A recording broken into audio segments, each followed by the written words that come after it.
누가 썼나? 의견이 분분합니다. 바울이 썼다. 뭐 이렇게 말하는 학자들도 있고요. 아니다. 바나바가 썼다. 아볼로가 썼다. 누가가 썼다. 심지어는 브리스길라가 썼다. 등등의 아주 다양한 의견들이 있습니다.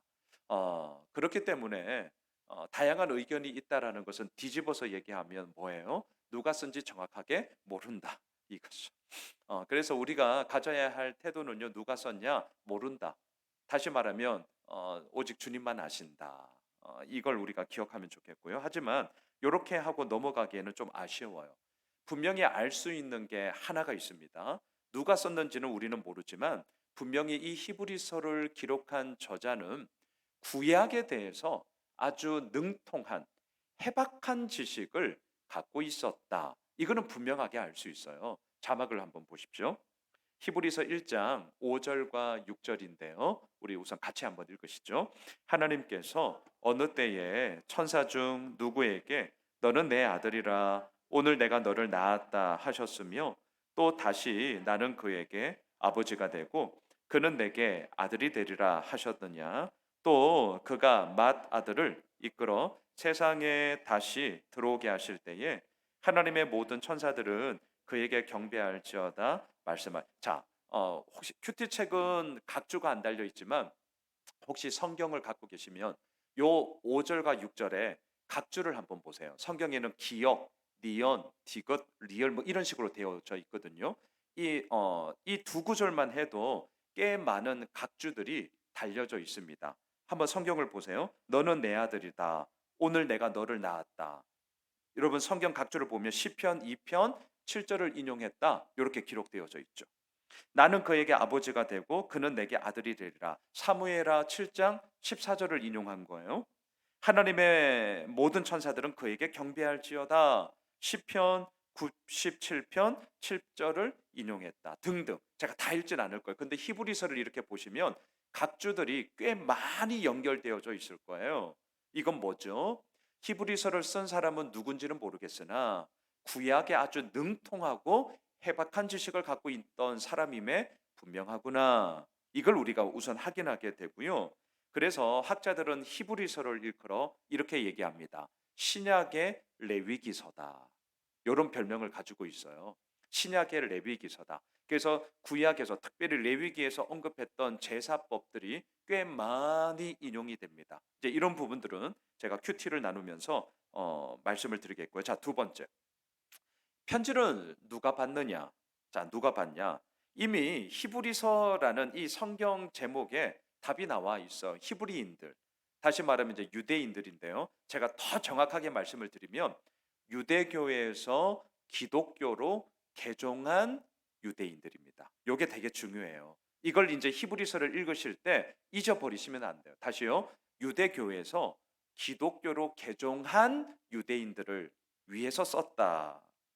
여러분 자막을 한번 보실까요? 대표적인 예가 마침 지난 주일날 우리가 보았던 사도행전에 개종했던 그리스도인들이 나와요. 아굴라라 하는 본도에서 난 유대인 한 사람을 만나니 글라우디오가 모든 유대인을 명하여 로마에서 떠나라 한 고로 그가 그 안에 브리스길라와 함께 이탈리아로부터 새로 온지라 바울이 그들에게 가매. 자, 유대교에서 기독교로 개종한 그리스도인들이 누구냐라고 할 때 아굴라 브리스길라 부부예요. 또 자막을 보세요. 사도행전 18장 7절과 8절 거기서 옮겨 하나님을 경외하는 디도 유스도라 하는 사람의 집에 들어가니 그 집은 회당 옆이라. 자, 디도 유스도도 나오고요. 또 회당장 그리스보가 온 지방과 더불어 주를 믿으며 수많은 고린도 사람도 듣고 믿어 세례를 받더라. 이처럼 유대교에서 기독교로 개종한 사람들이 많았습니다. 특별히 이 그리스보 제가 주일에도 언급을 했는데요. 자신이 그동안 쌓아왔던 모든 이력들, 커리어들을 다 내려놓고 또한 자신의 인생 가운데 앞으로 회당장이라는 직분, 그 사명을 감당할 수 있는 경우의 수가 싸그리 다 날아가 버린 모든 것을 내걸고 예수를 믿게 되는 바로 이러한 자들을 위해서 히브리서가 쓰여졌다. 자, 그럼 세 번째. 왜 썼나? 자, 왜 썼나? 이제 개종한 유대인들이다. 이걸 잊으시면 안 돼요. 자, 이걸 유념해 두시고 왜 썼냐면 그러면 상식적으로 생각해 보세요. 개종을 했어요. 유대인들 입장에서는 이 개종한 이 유대인들이 어떻겠습니까? 얼마나 밉겠어요? 자, 미우면 어떻게 하느냐? 처음에는 막 화를 내요. 막 분노를 일으켜요. 막 핀잔을 줘요. 그런데도 얘들이 정신을 못 차려. 내 말을 안 들어. 그러면 나중에는 어떻게 되는 줄 아세요? 사탕 발림을 해요. 단물을 막 줘요. 소위 말해서 해유책을 쓰죠. 자, 이러한 해유책을 통하여서 다시금 돌아와라. 다시금 돌아와. 그러면 한 자리씩 해줄게. 자, 이렇게 막 해유를 하고 있는 상황이었습니다. 또 반대로 안에서는 유대인들의 비난과 박해, 때로는 회유책이 있었던가 하면 밖에서는 로마 제국의 핍박과 박해가 엄청나게 많았습니다. 자, 이 둘 사이에 지금 끼어져 있어요. 안에서는 해유책, 밖에서는 핍박과 박해. 그러니까 어떻게 했어요? 자막을 보십시오. 히브리서 2장 1절 같이 읽겠습니다. 그러므로 우리는 들은 것에 더욱 유념함으로 우리가 흘러 떠내려가지 않도록 함이 마땅하더라. 자, 성경을 읽으실 때 왜 이런 말을 할까 궁금하시잖아요. 그럴 때는 좀 뒤집어서 생각해 보세요. 흘러 떠내려가지 않도록 함이 마땅하다. 그러면 이 편지를 받는 개종한 그리스도인들이 지금 어떤 상황이라는 거예요? 흘러 떠내려갈 법한 상황에 처해 있구나. 왜요? 안에서는 유대교도들의 해유책도 있고 핀잔과 박해도 있고 로마 제국은 완전히 핍박과 박해의 강도가 점점 더 세지고 있었거든요. 글라우디오 AD 49년에 로마 추방령을 내렸죠. 그때는 요 정도였어요. 근데 글라우디오의 아들 로마 황제 그 악명 높은 네로가 AD 64년부터 본격적으로 박해와 핍박을 이루어 나가지 않습니까? 점점 시간이 지나면 지날수록 좋아지는 상황이 아니라 나빠지는 상황이란 말이죠. 그러니 개종한 그리스도인들, 이 유대인들을 생각해 보세요. 얼마나 힘들었겠어요? 그래서 이거를 유념해 두고 지금 히브리서 저자가 쓰고 있습니다. 흘러 떠내려 가면 안 돼. 이것 때문에 떠내려 가면 안 돼. 지금 이 얘기를 하는 거죠. 또한 계속 자막을 한번 띄워 주시죠. 히브리서 10장 32절로 34절. 전날에 너희가 빛을 받은 후에 고난의 큰 싸움을 견디어낸 것을 생각하라. 혹은 비방과 환난으로서 사람에게 구경거리가 되고 혹은 이런 형편에 있는 자들과 사귀는 자가 되었으니 너희가 갇힌 자를 동정하고 너희 소유를 빼앗기는 것도 기쁘게 당한 것은 더 낫고 영구한 소유가 있는 줄 알미라.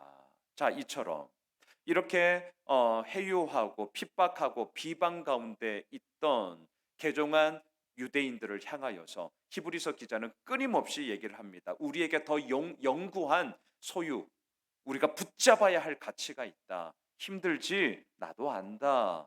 하지만 그 길 우리 함께 걸어가자. 왜? 이 길만이 영원한 우리가 붙잡아야 할 놓칠 수 없는 그 진리의 가치가 있는 길이기 때문이다.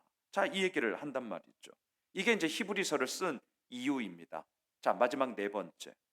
그렇다면 이 히브리서는 오늘 2023년을 살아가고 있는 우리들에게 뭘 말하려고 할까? 제가 막 거창한 거를 생각을 안 했어요. 저는 히브리서를 가지고 좀 직접적인 얘기를 해보려고 합니다. 시대의 모습은 다르지만 우리가 살아가는 본질적인 그런 삶의 원리는 같아요. 자, 대한민국에서 사는 한 예수를 믿는다 하여 이 히브리서의 1차 독자인 개종한 유대인들처럼 핍박과 박해, 대한민국에 사는 한 우리 그런 일 없을 거예요. 종교의 자유가 있기 때문에 헌법이 바뀌지 않는 이상은 우리 물리적으로 막 매맞고 이러지 않을 겁니다. 걱정하지 마세요. 자, 그렇다면 쉽게 예수를 믿을 수 있는 건가? 어떻게 생각하세요?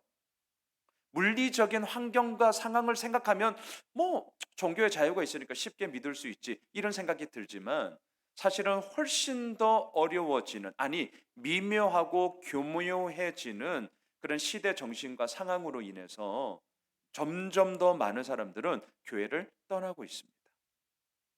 우리가 쉽지 않은 상황이에요. 자, 여러분 코로나19를 한번 생각해 보세요. 불과 작년 6월까지만 해도 작년 6월이에요. 어땠습니까? 제대로 모이지 못했죠. 심할 때는 온라인 예배만 드렸잖아요. 저희 교회도 2년 반 동안 필수 인력 한 10여 명 정도 그냥 이곳에서 모였죠. 자, 이런 시간이 대략 2년 6개월이 지났습니다. 자, 지금 어떻습니까? 많은 교회들이 문 닫았어요. 제가 말씀드렸잖아요. 제가 호메실 지역에 우리 목회자 모임 하는데 다른 교회도 아니고 이 옆 건물에 있는 교회 문 닫았어요. 예, 목사님이 너무 상심한 마음으로 우리 마지막 모임 할 때 많은 격려와 축복을 해드렸지만 그게 얼마나 큰 위로가 되겠어요. 문 닫았다니까요. 많은 교회들이 문 닫고 있습니다. 자, 온라인 예배가 있어요. 지금 이 시간에도 우리 교회도 송출하고 있습니다. 그런데 제가 이렇게 실시간을 계속 송출하고 있는 이유는 딱 하나예요. 어디까지나 이거는 혹시나 아픈 분들 아니면 출장 중인 분 아니면 수요 저녁 예배 물론 주일도 마찬가지지만 출장을 가서 아니면 정말 피치 못한 사정으로 인해서 예배는 드리고 싶으나 그러하지 못한 분들을 대한 하나의 대체 수단일 뿐이지 이게 우리들의 신앙에 마치 정도가 된 듯한 그것을 붙잡고 가는 것은 허용하면 안 됩니다. 저는 반대예요. 이거는 정말 대체 불가피한 상황을 위한 소수의 몇몇 분들을 위한 하나의 그냥 서비스일 뿐이지 나 온라인 예배 드리는데요. 저 앞에서 그런 얘기 하지 마세요. 한 방 맞을 수 있어요. 때리진 않겠지만 말로 엄청 때릴 수 있어요. 어, 자, 이런 상황 속에서 히브리서가 이렇게 얘기를 합니다. 자막을 보십시오. 히브리서 10장 23절로 25절 함께 읽읍시다. 또 약속하신 이는 미쁘시니 우리가 믿는 도리의 소망을 움직이지 말며 굳게 잡고 서로 돌아보아 사랑과 선행을 격려하며 모이기를 패하는 어떤 사람들의 습관과 같이 하지 말고 오직 권하여 그날이 가까움을 볼수록 더욱 그리하자. 예, 히브리서가 왜 이 구절이 쓰여졌겠냐고요. 이 당시에도 똑같아요. 힘들다는 거예요. 어렵다는 거예요. 귀찮다는 거예요. 오늘날 그래서 그러한 모습이 어디로 와요? 안방에서 딱 그냥 유튜브 틀면 보잖아요. 제가 말씀드렸습니다. 예배는 보는 게 아니라 하는 거예요. 이거 잊으시면 안 돼요. 예배는 보는 거 아닙니다. 예배는 하는 거예요. 뭘요? 나의 마음과 나의 몸과 나의 모든 삶의 그 땀 흘림의 이야기. 제가 민수기 계속 말하면서 도피성 백가치름 절대 잊지 마세요. 예, 절대 잊으시면 안 돼요. 그냥 마냥 우리에게 주어지는 은혜라고 그동안은 도피성을 생각하셨다면 그 가운데 대제사장이 죽기까지 아니 죽은 후에 그리고 그 사람도 창살 없는 감옥이라니까요. 나가면 죽어요. 그냥 되는 거 없습니다. 값싼 은혜 안 돼요. 대가 치름이 반드시 있는 겁니다. 히브리서가 왜 이 말씀을 오늘 우리들에게 할까? 저는 분명합니다. 예배는 보는 게 아니라 하는 거예요. 예. 자, 또한 이 히브리서를 가지고 오늘 우리가 뭘 적용할 수 있을까? 자막을 한번 띄워주세요. 같이 읽읍시다. 그러므로 함께 하늘의 부르심을 받은 거룩한 형제들아, 우리가 믿는 도리의 사도이시며 대제사장이신 예수를 깊이 생각하라. 이 구절은 우리 로비에도 또 예전에 있었지만 이 플래카드에도 제가 종종 썼던 구절이고 우리 컵에도 이 구절이 써져 있어요. 새가족들 오시면 예수를 깊이 생각하라. 자, 여러분, 우리 교회는 큐티 하는 교회예요. 그리고 유튜브 채널을 통해서 여하튼 저는 말씀을 한 분이라도 더 함께 나누고자 이 도구를 저는 이제 쓰는 거죠. 그런데 유튜브 이렇게 채널을 이렇게 보시면 요즘 유행하는 게 쇼츠예요. 쇼츠 아시죠? 한 10초짜리 뭐 길면 10 진짜 말 그대로 짧아요. 이게 엄청나게 횡행하고 있어요. 근데 저희 교회에서는 제가 안 합니다. 그거 하면 조회수 훨씬 더 많이 올릴 수 있어요. 물론 뭐 제가 유튜버는 아니기 때문에 별 뭐 그다지 관심은 없고요. 근데 제가 쇼츠를 안 하는 이유가 뭐냐면 히브리서 3장 1절 때문이에요. 예수를 깊이 생각하셔야 돼요. 근데 사람들은 깊게 생각을 하기를 싫어해요. 앞으로 더 할 거예요. 네. 여러분, 검색이 아니라 우리에게는 사색이 필요합니다. 제가 오늘 워드플레이 꽤 좋은 말 많이 쓰네요. 예배는 보는 게 아니라 하는 거예요. 우리에게 필요한 것은 검색이 아니라 사색이에요. 잊지 마세요. 점점 생각을 안 하는 시대가 되고 있어요. 하지만 그 생각 안 하는 사람들이 많으면 많을수록 생각하는 사람이 그들을 이끌어 간다는 것을 왜 모르십니까? 누군가는 그 도구를 만들기 위해서 골방에 쳐들어가서 골머리를 앓아요. 그리고 생각하는 그 사람들에 의해서 생각하지 않는 무수히 많은 사람들이 끌려간다니까요. 아시잖아요. 스티븐 잡스 소천하셨지만 그의 자녀들 어릴 적에 흙놀이하고 휴대폰 절대 못 만지게 하고 모래놀이하고 산에 뛰어놀게 만들고 아이러니하지 않아요? 근데 자기들은 그거 팔아먹어. 떼돈 벌어. 근데 지 새끼들은 절대 못 보게 해. 여러분 여기 엄청난 메시지가 있는 겁니다. 예. 검색이 아니라 사색하셔야 돼요. 제가 그래서 저희 교회는 쇼츠를 안 만들어요. 그거 뭐 검색수 올려봤자 뭐 할 건데요. 여러분 웬만하면 쇼츠 보지 마세요. 뭐 그냥 몇 번 이렇게 그냥 생각하기 싫을 때만 하시지만 거기에 익숙해지시면 저도 어느샌가 주일 설교가 한 30분에서 35분 어간돼요. 제가 개척 초기 때만 한 45분 했거든요. 내가 왜 이렇게 줄었지? 근데 개척 초기 때 엄청까지는 아니고 꽤 많은 얘기 들었어요. 목사님 설교 좀 줄여주시면 안 돼요? 이런 얘기. 40분이 넘어가면 이제 막 몸이 막 뒤틀리시죠? 예. 그러니까 집중이 안 돼. 근데 내 잘못이에요? 아니에요. 너 잘못이에요. 여러분 이게 뭐냐면요. 점점 우리가 집중하는 힘이 딸려요. 근데 다른 게 아니라니까요. 검색만 하고 있거든요. 저도 언제 막 스킵하고 있고. 이거 심각한 겁니다. 히브리서를 읽으시면서 제가 지금 실질적인 얘기하는 거예요. 그냥 성경에 있는 말씀이니까 어련히 좋으신 말씀. 당연하죠. 하지만 예수를 깊이 생각하라. 깊이 머물러셔야 돼요.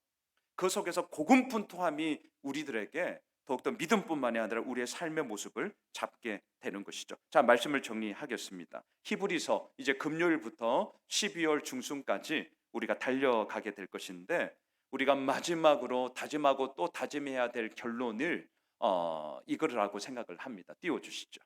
우리 함께 읽고 마치겠습니다. 시작. 이러므로 우리에게 구름같이 둘러싼 허다한 증인들이 있으니 모든 무거운 것과 얽매이기 쉬운 죄를 벗어버리고 인내로써 우리 앞에 당한 경주를 하며 믿음의 주요 또 온전하게 하시는 이인 예수를 바라보자. 그는 그 앞에 있는 기쁨을 위하여 십자가를 참으사 부끄러움을 개의치 아니하시더니 하나님 보좌 우편에 앉으셨느니라. 그렇습니다. 이제는 우리가 그 예수 그리스도의 증인이 되어 우리에게 당한 이 경주를 달려가며 또한 우리의 온전케 하시는 그 예수 그리스도를 바라보자.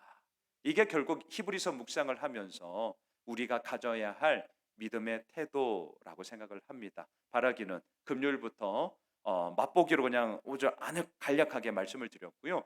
새롭게 시작하는 히브리서 묵상이 우리의 삶의 근간이 되길 주님의 이름으로 축복합니다.